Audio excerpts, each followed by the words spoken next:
അമ്മ അച്ഛനോട് പറഞ്ഞ എങ്ങനെയെങ്കിലും ഒന്ന് സമ്മതിപ്പിക്കമ്മേ. ഇത് മിസ്സായി കഴിഞ്ഞാൽ ഇങ്ങനെ ഒരു ഓപ്പർച്യൂണിറ്റി എനിക്ക് ജന്മത്തിൽ കിട്ടത്തില്ല. എടി നിനക്ക് നിന്റെ അച്ഛൻ്റെ സ്വഭാവം അറിഞ്ഞൂടെ?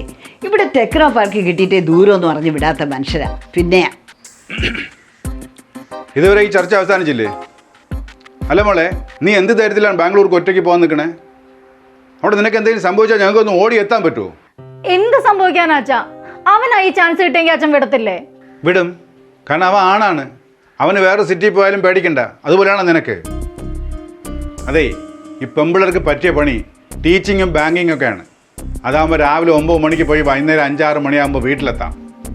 മോളെ, നാളെ ഒരു കുഞ്ഞായാലും നൈറ്റ് ഷിഫ്റ്റും സ്ട്രെസ്സും ഒന്നുമില്ല, മനസ്സമാനത്തോടെ വീട്ടിലിരിക്കാം. ഇതൊക്കെ നമ്മൾ ആലോചിക്കണം. അപ്പൊ എന്റെ ഇഷ്ടമൊന്നും അച്ഛൻ അറിയണ്ട. ഇനിയിപ്പോൾ അഥവാ ബാങ്കിലെ ജോലി കിട്ടി കഴിഞ്ഞാൽ അച്ഛൻ വിടുവോ? ബാങ്ക് വീടിന്റെ മുറ്റത്ത് വേണമെന്ന് പറയത്തില്ലേ?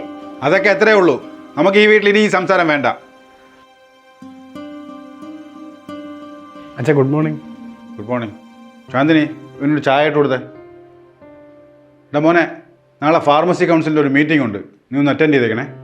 പിന്നെ ഞാനിന്ന് ഡൽഹിക്ക് പോവാ. 2 ആഴ്ച കാണില്ല. എല്ലാം ഒന്ന് നോക്കിക്കൊള്ളാം. ഇത് ഞാൻ ഇറങ്ങാണ്.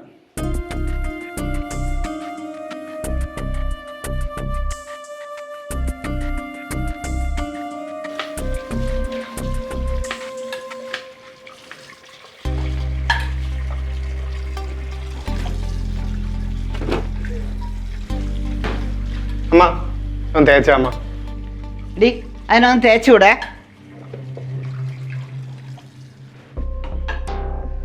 അവനെന്താ കൈയില്ലേ തേക്കാൻ? അവൻ അറിയാത്തോണ്ടല്ലേ, ഒന്ന് തേച്ചു കൊടു. അറിയാത്തവരൊക്കെ തേക്കാതെ ഇട്ടോണ്ട് പോയാൽ മതി. ഡീ, ഞാൻ അമ്മയടുത്തല്ലേ തേക്കാൻ പറഞ്ഞേ, നിന്റെ അടുത്ത് പറഞ്ഞില്ലല്ലോ. നീ കൂടുതൽ ഷോ ഇറക്കാതെ. രണ്ടുപേരും ഒന്ന് നിർത്തോ? ഇങ്ങേട്, ഞാൻ തേച്ചോളാം. നിക്കമ്മ, ഇവനെ ഇങ്ങനെ ഒന്നും ചെയ്യിപ്പിക്കാതെ അമ്മയെ വഷളാക്കുന്നേ. ഈ വീട്ടിലത്തെ എന്തെങ്കിലും ഒരു കാര്യം ചെയ്യാൻ ഇവനറിയാവോ? ഇപ്പൊ അമ്മ അവനെ തേച്ചു കൊടുക്കും. നാളെ അവന്റെ കല്യാണം കഴിഞ്ഞ് കഴിയുമ്പോൾ അവന്റെ ഭാര്യ തേച്ചു കൊടുക്കണമായിരിക്കും അല്ലേ? ഇവർക്കൊക്കെ ഇങ്ങനെ സുഖിച്ച് ജീവിക്കാനാണല്ലോ നമ്മളെ ഉണ്ടാക്കിയേക്കുന്നത്. അമ്മ ഇവക്കെന്ന് പ്രാന്തായ? ആരും തേക്കണ്ട, ഞാൻ വേറെ ഇട്ടോളാം. പിന്നെ ഞാൻ ഇന്ന് വരൂല, ഫ്രണ്ട്സിനുള്ള പാർട്ടി ഉണ്ട്. ഓ, അമ്മയ്ക്കിപ്പൊ അവൻ എവിടെയാ പോകുന്നത്, ആരുടെ കൂടെ പോകുന്നതെന്നൊന്നും അറിയണ്ട അല്ലേ? ഇപ്പൊ ഞാനെങ്ങാനോ ആയിരുന്നെങ്കിൽ ഒരു 100 ചോദ്യം കൊണ്ട് വന്നേനല്ലോ. നിനക്കിപ്പോ എന്തിടി? നിനക്ക് പാതിരാത്രി കറങ്ങാൻ പോണോ? അയ്യോ, പാതിരാത്രി ഒന്നും വേണ്ട. അറ്റ്ലീസ്റ്റ് പകലെങ്കിലും എന്നെ ഫ്രണ്ട്സിന്റെ കൂടെ വിട്ടിട്ടുണ്ടോ? എടി ഇതൊന്നും നമുക്ക് പറഞ്ഞിട്ടില്ല. നിനക്ക് കല്യാണം കഴിഞ്ഞാൽ നിന്റെ കെട്ടിയവൻ്റെ കൂടെ എപ്പോൾ വേണമെങ്കിലും എവിടെ വേണമെങ്കിലും പോവാലോ. ഈ പറയുന്ന അമ്മ എവിടെയൊക്കെ പോയിട്ടുണ്ട്. അച്ഛൻ്റെ മോൻ്റെ സൗകര്യങ്ങളൊക്കെ ചെയ്തു കൊടുത്ത് അവസാനം അമ്മയുടെ ജീവിതം അടുക്കളയിൽ തീർന്നു. ദയവേത് എൻ്റെ ജീവിതം അതുപോലെ നശിപ്പിക്കല്ലേ.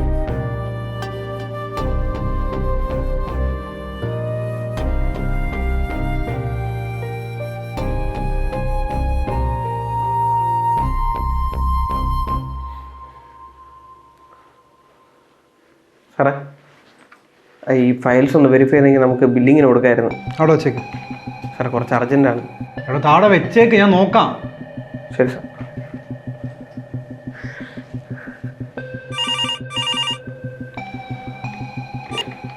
ഹലോ, അത് സിസ്റ്റത്തിൽ ചെറിയൊരു ഇഷ്യൂ.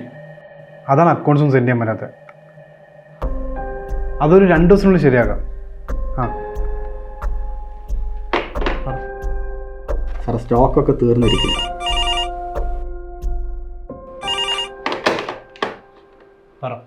അല്ല സാർ, സ്റ്റോക്ക് തീർന്നിരിക്കുക. ഇന്നെങ്കിലും ഓർഡർ കൊടുത്തില്ലെങ്കിൽ അടുത്ത ആഴ്ചത്തെ സപ്ലൈ നടക്കൂല. അതൊക്കെ ഞാൻ നോക്കിക്കോളാം. വെഞ്ഞാറമുള്ള ഷോപ്പിൽ ഓർഡർ കൊടുത്താൽ സാർ, അവർ പേയ്മെൻ്റ് ഒന്നും കറക്റ്റില്ല. അതുകൊണ്ട് അച്ഛവിടെ സാധനം കൊടുക്കില്ലെന്ന് പറഞ്ഞിട്ടുണ്ട്. ഇപ്പോൾ ഇവിടുത്തെ കാരണം തീരുമാനിക്കുന്നത് ഞാനാണ്. അതുകൊണ്ട് ഞാൻ പറഞ്ഞ അങ്ങോട്ട് കേട്ടാൽ മതി.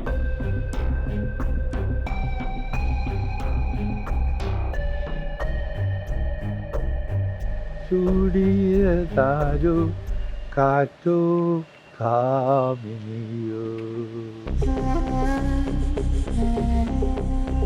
ക്യാമ്പസ് എൻട്രിയൊക്കെ തുടങ്ങാനായിട്ട് ടെൻഷനായിട്ട്.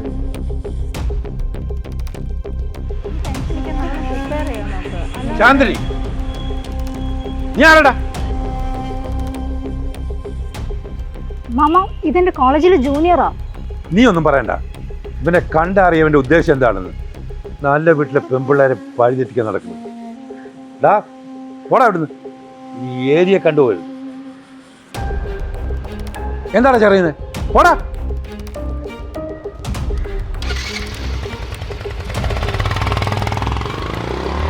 എന്താ നിൽക്കുന്നത്? വടി വീട്ടിലോട്ട്. വാ.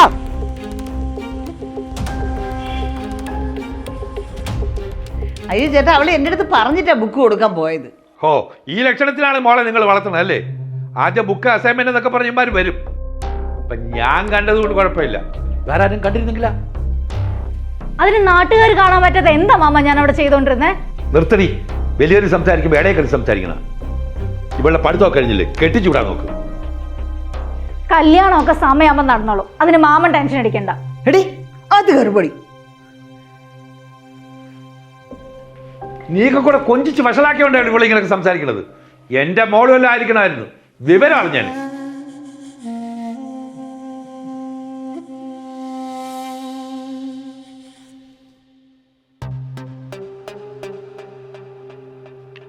അമലേ, നീ ഇന്ന് ഓഫീസിൽ പോയില്ലായിരുന്നോ?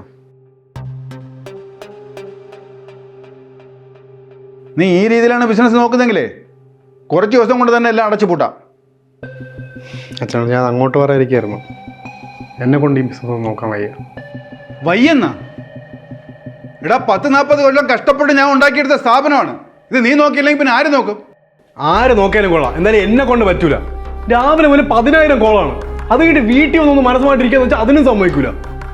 അച്ഛനെ പോലെ 24 മണിക്കൂർ ഈ ബിസിനസ് വേണ്ടി കിടന്ന് ചാവ എന്നെ കിട്ടൂല. എടാ, ബിസിനസ് എന്ന് വെച്ചാൽ എന്തോന്ന് വിചാരിച്ചു? കുട്ടിക്കളിയാണെന്നാ? ഞാൻ ഇങ്ങനെ ഇടന്ന് കഷ്ടപ്പെട്ടുള്ള നീ ഇപ്പൊ ഞെളിഞ്ഞ് നിൽക്കുന്നത്. ഞാൻ എന്തായാലും പറയാനുള്ള പറഞ്ഞു. അച്ഛൻ കഷ്ടപ്പെട്ടുണ്ടാക്കിയ ബിസിനസ് അച്ഛൻ തന്നെ നോക്കിക്കോ.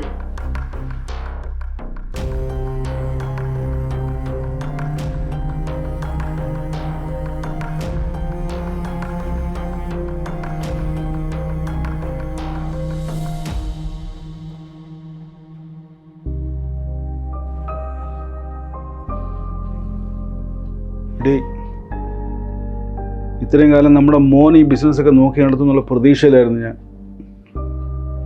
ഇതിപ്പോൾ അവന് ഭയങ്കര സ്ട്രെസ്സാണ് പോലും. 10-40 വർഷം ഞാൻ നിങ്ങൾക്ക് എല്ലാവർക്കും വേണ്ടി കഷ്ടപ്പെട്ടപ്പം എനിക്കൊരു സ്ട്രെസ്സും തോന്നിയില്ല. ഇനി ഇത് നടത്തിക്കൊണ്ടുപോകാനുള്ള ആരോഗ്യം എനിക്കില്ല. അതുകൊണ്ട് ഞാൻ ഈ ബിസിനസ്സൊക്കെ വിൽക്കാൻ തീരുമാനിച്ചു. അതെ, ഞാനൊരു കാര്യം പറഞ്ഞാൽ കേൾക്കൂ. നമ്മുടെ മോക്ക് ഈ ബിസിനസ് ഏറ്റെടുത്താൽ കൊള്ളാമെന്നുണ്ട്. നീ ഈ ബിസിനസ്സിനെ കുറിച്ച് എന്തറിഞ്ഞിട്ടാണ്? അവളെ കൊണ്ടൊന്നും ഇതൊന്നും പറ്റൂല. ഒരു ചാൻസ് കൊടുത്താലല്ലേ പറ്റൂ ഇല്ലേന്ന് അറിയാൻ പറ്റൂ. ഇടി, നമ്മളെ മോനെ കൊണ്ടുപോലും അവിടുത്തെ സ്റ്റാഫിനെ ഹാൻഡിൽ ചെയ്യാൻ പറ്റിയില്ല. പിന്നെ ഇവള് പറഞ്ഞ ആരെങ്കിലും കേൾക്കുമോ? പിന്നെ ഒരു ജോലിക്ക് പോകുന്ന പോലെ അത്ര എളുപ്പമല്ല സ്വന്തമായിട്ടൊരു സ്ഥാപനം നടത്തിക്കൊണ്ട് പോകുന്നത്. എന്നാലും ഒരെന്നാലും ഇല്ല. നാളെ രാവിലെ എനിക്ക് അളിയനെ ഒന്ന് കാണണം. നീ എൻ്റെ ഷർട്ട് ഒന്ന് തേച്ചിട്ടേക്ക്, ഞാൻ ഒന്ന് കിടക്കട്ടെ. അളിയ, ഇപ്പം ഈ ബിസിനസ് ചാടിക്കറി വിൽക്കാൻ നിൽക്കണ്ട. ഈ ബിസിനസ്സൊക്കെ നോക്കി നടത്താൻ പറ്റുന്ന ഒരാളെ ചാൻസിലേക്ക് ആലോചിച്ച പോരെ? അതൊക്കെ ശരിയാവോ? അതൊന്നും ഓർത്ത് അളിയൻ ടെൻഷൻ അടിക്കണ്ട, അതൊക്കെ ഞാൻ സെറ്റായിക്കോളാം.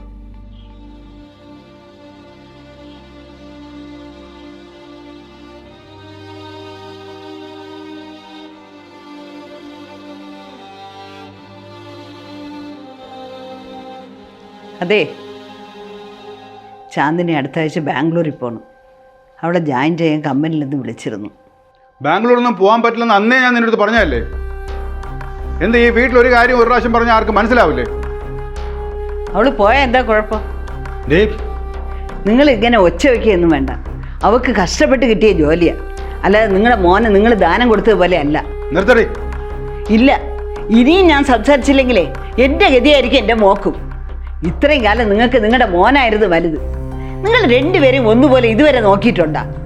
അവന് ചെയ്ത എന്തെങ്കിലും ഒരു കാര്യം ഇവക്ക് വേണ്ടി ചെയ്തിട്ടുണ്ടാ? ഇത്രയും കാലം മോനും തലയിൽ തൂക്കി വെച്ച് നടന്നിട്ട് അവൻ അവൻ്റെ ഇഷ്ടത്തിന് പോയപ്പോൾ നിങ്ങൾക്ക് ഒന്നും ചെയ്യാൻ പറ്റിയില്ലല്ലോ. പിന്നെ എന്തിനാ ഇവള് മാത്രം നിങ്ങൾ പറയണത് കേൾക്കണം? ഏതായാലും നിങ്ങൾ ബിസിനസ് വിൽക്കാൻ പോവുകയല്ലേ, ഒരു പാർട്ടി വന്ന് ഇതിനെ വാങ്ങിക്കണത് വരെ ഇവളതിനെ നടത്തിക്കോട്ട്. അതല്ല, നിങ്ങൾക്ക് അതിന് താല്പര്യമില്ല, ഇവക്ക് അതിന് കഴിവില്ല നിങ്ങൾക്ക് തോന്നുകയാണെങ്കിൽ അവൾ ബാംഗ്ലൂരിൽ പോകും.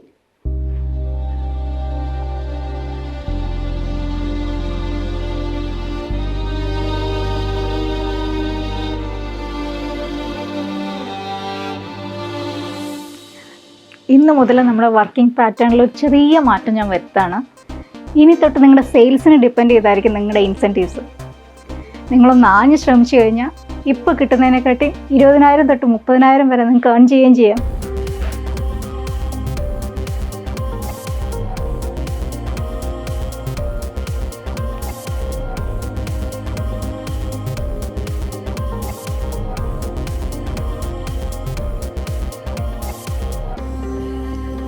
നിങ്ങൾ ഈ ബിസിനസ് വാങ്ങുമ്പോൾ എൻ്റെ സ്റ്റാഫിനെയും കൂടി ചേർത്ത് ടേക്ക് ഓവർ ചെയ്യണം. കാരണം അവരെല്ലാം ഇത്രയും കാലം എൻ്റെ കൂടെ നിന്നവരാണ്. അവരെനിക്ക് കൈവിടാൻ പറ്റില്ല. ജിതിൻ നന്നായിട്ട് ഹാർഡ് വർക്ക് ചെയ്യുന്നുണ്ടെന്ന് എനിക്കറിയാം.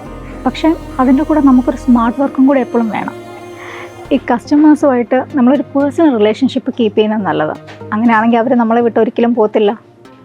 ഇനി ജിതിന് എന്തെങ്കിലും പ്രശ്നം ഉണ്ടായിക്കഴിഞ്ഞാൽ ഡയറക്റ്റ് എന്നെ കോൺടാക്ട് ചെയ്യാം. ഓക്കെ അല്ലേ? Okay madam.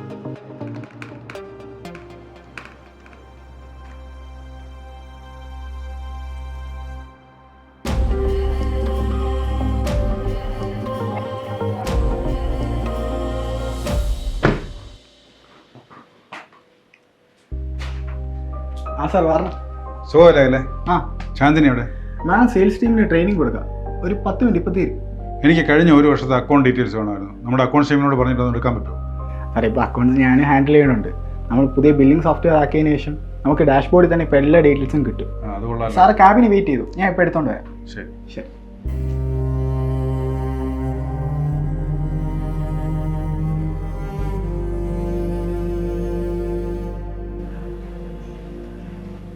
ആ എന്താ വെച്ചാ?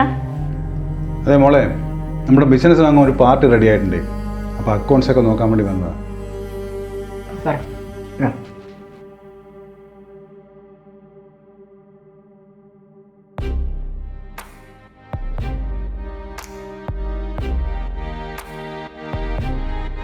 സാറേ കഴിഞ്ഞ 4 മാസത്തിൽ നമ്മുടെ സെയിൽസ് 30% കൂടിയിട്ടുണ്ട്.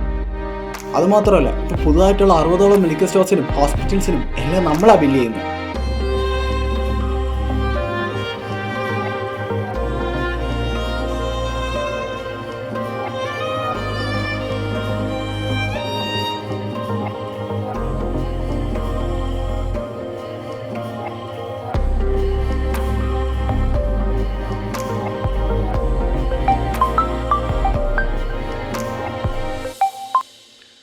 ഹലോ. ഹലോ അളിയ, ഞാൻ പറഞ്ഞ പാർട്ടി നാളെ രാവിലെ 11 മണിക്ക് എത്തുവേ. റേറ്റ് മാക്സിമം കേട്ടി പിടിച്ചോണേ. അവരോട് വരണ്ടെന്ന് പറഞ്ഞേക്ക്. ഞാൻ ബിസിനസ് കൊടുക്കുന്നില്ല. അതെൻ്റെ മോള് നോക്കിക്കോളൂ. ഇനി